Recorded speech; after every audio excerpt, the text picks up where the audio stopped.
Hello, Justin Williams speaking, and I'm outside right by the Egerton and Street Bridge, as you can see right behind me. Hey, and today I like to talk something that people should appreciate these days, or at least for me and a couple people on the autism spectrum across North America. And this, I like to tell you, is a bit of a story about how it's the first feature film to star everybody's number one steam engine, Thomas the Tank Engine. And it happened over 20 years ago. Oh, when Thomas and the Magic Railroad was being made for theaters across the whole continent. It's now, as Thomas fans would know, this is a story about how Thomas, with the help of friends from Shining Time Station, worked together to solve a great magical mystery behind a secret railroad that hasn't been used in a long time. The conductor family was running low on gold dust. To keep the wells between Sodor and Shining Time, I'm alive and well. Unfortunately, devious Diesel Tank comes along and wants to destroy the magic. To destroy all the steam engine competition on Sodor. But there's more to this story than that. As some people like me actually know, there are secrets behind this movie. Each includes scrap characters like the so-called P.T. Boomer. It was originally meant to be the main antagonist, but was scrapped out due to people thinking he's scary. Personally, I think he couldn't be that scary. After all, he's just a man. Though Diesel and I would have considered Diesel 10 to be more scarier than Boomer could ever be. How I know? Well, I used to be scared of Diesel 10 when I was a kid, but not anymore. All because I simply grew up. And when you grow up, you'll learn to be less afraid of things that simply aren't real, because you know it's not real.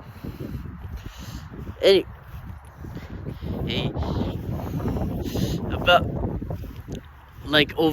around 2 years, around the year 2020, a theatrical re-release was made, including behind-the-scenes interviews with the cast members, including the likes of Alec Baldwin, who plays Mr. Conductor,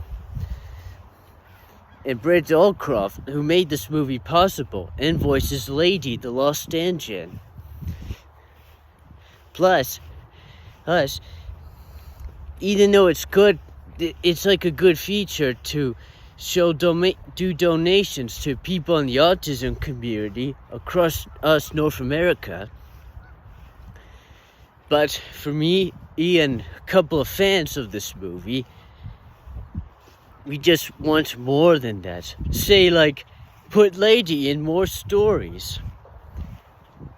And we all know there's one person who is qualified for that sort of job, and that's Britt Allcroft herself. And plus, I do manage to came up with ideas to help bring this sort of magic back. And one of these is to write a message to Britt and tell her that I simply love this movie and the main Thomas series, from the model series to CGI series, because there's so many great stories to be told about how the engines get along in their days on the island of Sodor. But due to the rise of the new Thomas and Skull thing or whatever, there's now a demand to bring the real magic of Thomas back when it all began in the 80s. But and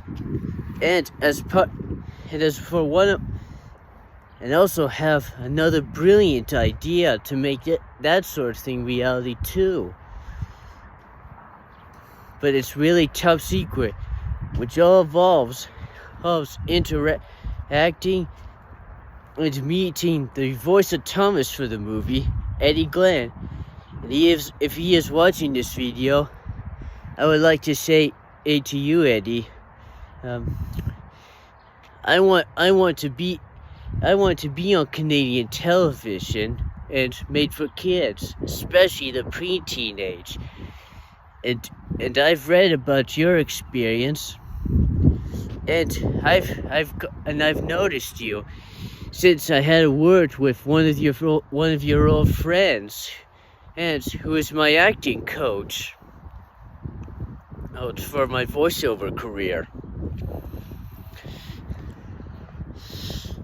I'd also like to make these stories a tribute to many of the cast members who passed away since the movie's release, including Peter Fonda, who plays Burnett Stone, Lady's Owner.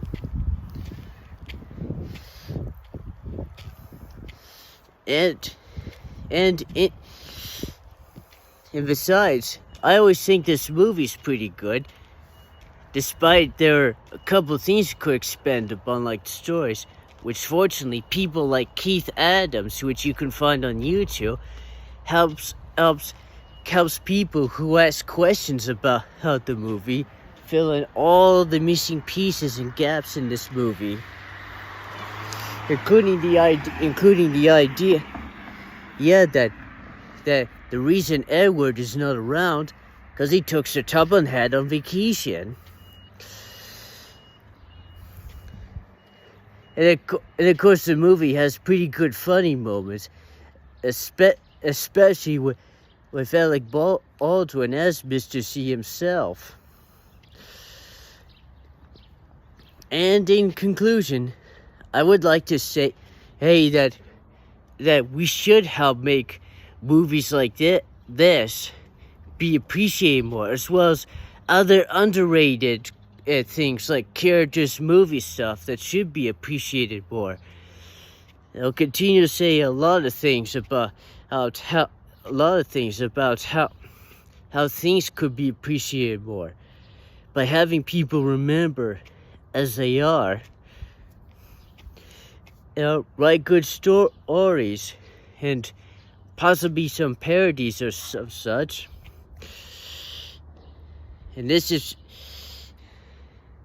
And I hope you enjoy his appreciation speech, and I'd like to say thank you for watching and have a nice May Day. Justin out.